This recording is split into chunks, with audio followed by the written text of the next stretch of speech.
Before we get started, let me know how the video looks. I'm recording on the new Pixel 11 Pro XL. Trying to get some testing in here, so I thought, what the hell, we'll shoot a video. But let's get to the main content, the main piece of information we got today. Two new huge pieces of information for the upcoming Samsung Galaxy S27 series, specifically the S27 Ultra, the flagship.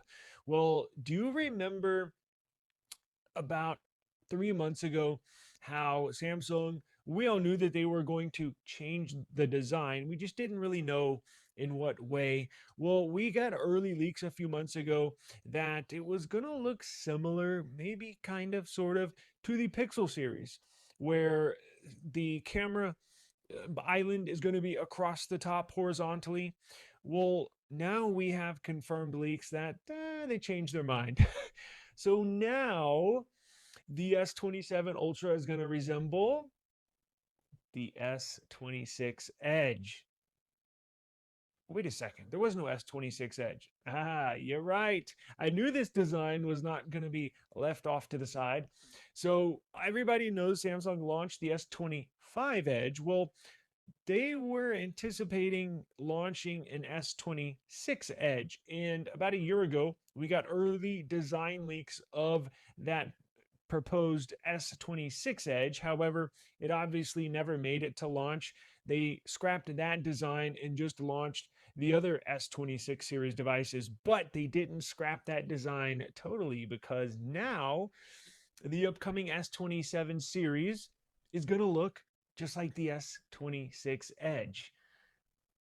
Interesting. So take a look at these photos. This is the S27 Ultra. Now, this is the confirmed design. This was leaked by Ice Universe. He has an inside track. He knows somebody, either he works, I doubt he works there, but he knows somebody within the Samsung department. Rock solid leaks. 99% of what he posts, what he says, what he leaks is a go. So if he's putting this out, it's going to look like this, right? If it was anybody else or some unknown person leaking this, like, I don't know. I'll take that with a grain of salt. And I guess I still do, sort of. But he says it is confirmed. They have finalized this design and it is a go. So I know a lot of people are probably not gonna like this. I know there's gonna be a number of you in the comments saying, "Oh, it's ugly. Oh, it copies the Chinese phones and this and that." I get that. When I first saw it, I was kind of shocked. But the more that I see it, the more that I kind of like it. Now, if they went with the pixel-like design, I was still unsure about that. I thought it looked too much like the iPhone Air and the Pixel 11 Pro XL had a baby. That design was kind of looked like they were pushing it too much. I think this new design that we see here is a good mixture of keeping their design that they have kind of right. I mean, it's kind of similar. They just, what they're going to do is they'll just remove that sensor and then they'll have a bar, an iPhone like camera island that goes across the top here. And they'll put a little mix. Yeah, I hate it just as much as you do. Are they copying Apple with this new design? Yeah, maybe a little bit, but they're kind of styling it to their own liking. So it's going to have that top camera island right up here that you see, and it's going to house those two sensors on the right, two main sensors, and then they'll have one third sensor in that little pill shape, and then a flash in there as well. Because remember, they're dropping that extra, that secondary telephoto lens this year. So there's going to be three sensors instead of four. I'm okay with that. We are getting all new camera hardware. It looks like we are going to get built-in wireless charging magnets, sort of like Pixel Snap, sort of like MagSafe, because these renders do include a circle on the back there that you can see, that you can clearly see. So I like this. I mean, look, as I mentioned, I know some of y'all are not, but I actually like this. So I'm excited for this. I think for Samsung, look, it's so hard for these companies to just totally flip-flop on design. And I think that's why they chose this design over the Pixel design, because you still get the kind of the Samsung look and Samsung feel. It's just a slightly different design. Because I think if they went with the Pixel design, everybody would call them out. I mean, there's still people that's going to call them out on this one, let's be honest. But I think it's more, it still has some hints, some reminiscence of the Samsung design compared to just totally revamping it and looking like a Pixel. Right? So I think this is good. You still keep similar design language, you just tweak it a little bit. So I think it's a no-brainer for them to do this. Now, all the other dimensions are going to essentially remain the same. It might get a tad bit thinner, but the overall dimensions, the 6.9-inch display, how tall it is, how wide it is, that's all going to stay the same. So I think it's a no-brainer for them to do this. Now, they are going to add magnets inside there, and that's a long time coming. I'm not a big MagSafe person or wireless charging person. The only time I use it is in the car, right? This next thing that they are going to introduce on the upcoming S27 Ultra, everybody's going to use every single day, no matter if you plan on using it or not. Now, what am I talking about? What is Samsung going to force on us that we're going to use without even knowing it? Well, this is really cool. So, Samsung is going to introduce self-healing glass, self-healing display. You heard that right. So the same leaker claims that the S27 Ultra, so he's saying it's not going to be launched on the S27, S27 Pro, or S27 Plus, only on the Ultra. I kind of hate that they do this. I get why they do it, because it's the most expensive device gets the very best uh, features. I mean, you can look at other aspects or other industries, and they do the same thing, right? So, I mean, it is what it is. But Samsung is working hand in hand with Cornering Gorilla Glass to develop this brand new self healing surface. It's a coating on the surface, a self healing surface coating for the next generation of Gorilla armor. The goal is reportedly to allow the surface to recover from certain levels of everyday micro scratching. This is cool. So every time well, not every time, but when you look for a new screen protector, not necessarily glass, but I'm sure everybody's seen the film where it says self-healing film. Some of them are true, some of them are not. I've had a couple, and it's obviously probably on the more expensive screen protectors, but it will self-absorb minor scratches. Now, it might take a day or so, to be honest. It's not like you can scratch your display and then in 5 seconds, it's not like a Marvel movie, right? Like Iron Man or something.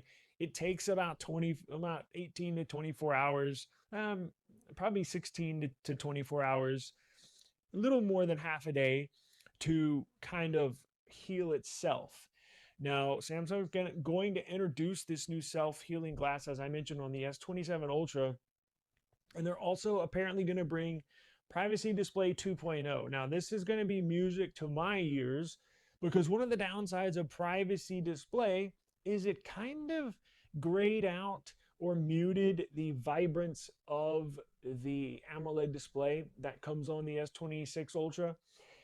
It's hard to put your finger on, and you really can't see the difference unless you have both the S25 Ultra and S26 Ultra side by side.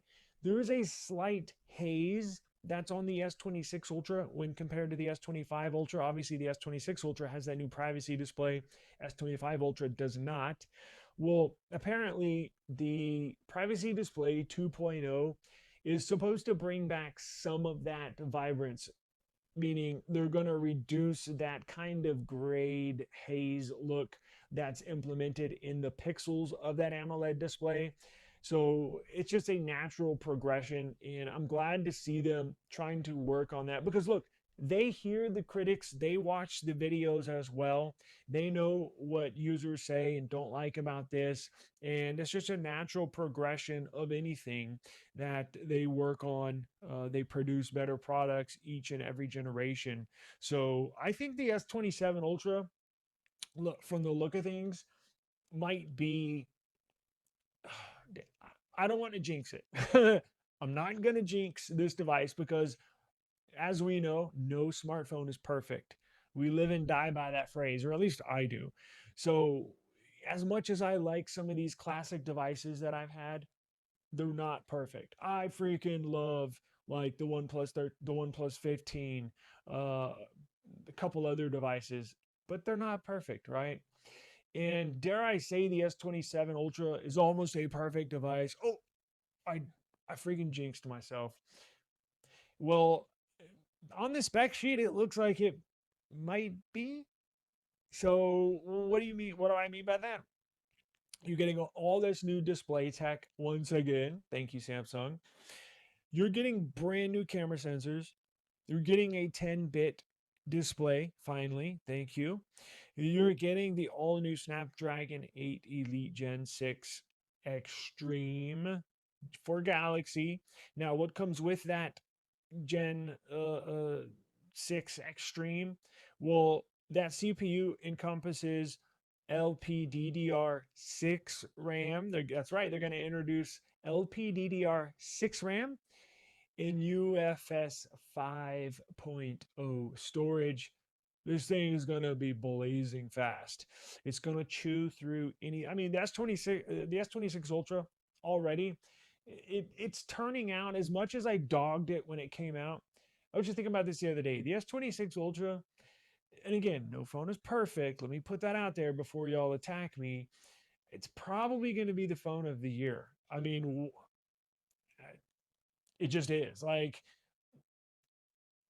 it does everything I need it to, and I rarely have any issues with this phone.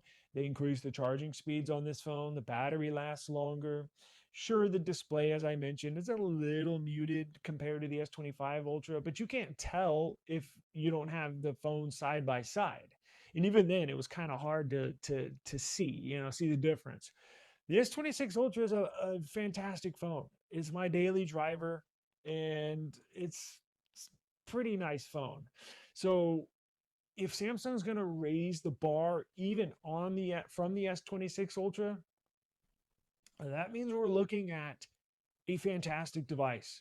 A fantastic device. Now, we don't know what the prices are going to be. We don't know if they're going to raise the prices. I do not expect them to reduce the amount of RAM like Google did. They always come at 12 gigs of RAM, anyways. Actually, I was thinking about getting the 1 terabyte model this upcoming year to get the extra 16 gig of RAM model, but we don't know storage variants yet. I'm kind of getting kind of getting ahead of myself here. I'm getting excited, but I think this is going to be a fantastic device. I'm sorry. I it's and it sucks for competition because as phone companies pull back from the US market, well, Samsung's just going to win phone of the year for like the next 5 years. You know what I'm saying? And with all the troubles I've had with my Pixel 11 Pro XL, that's clearly not going to be the phone of the year. So I think next year Samsung could uh, take that deservedly, right? I mean, it looks like it's going to be a badass phone. So stay tuned to eSIM Studios. I'm going to cover all of this upcoming S27 Ultra series leaks.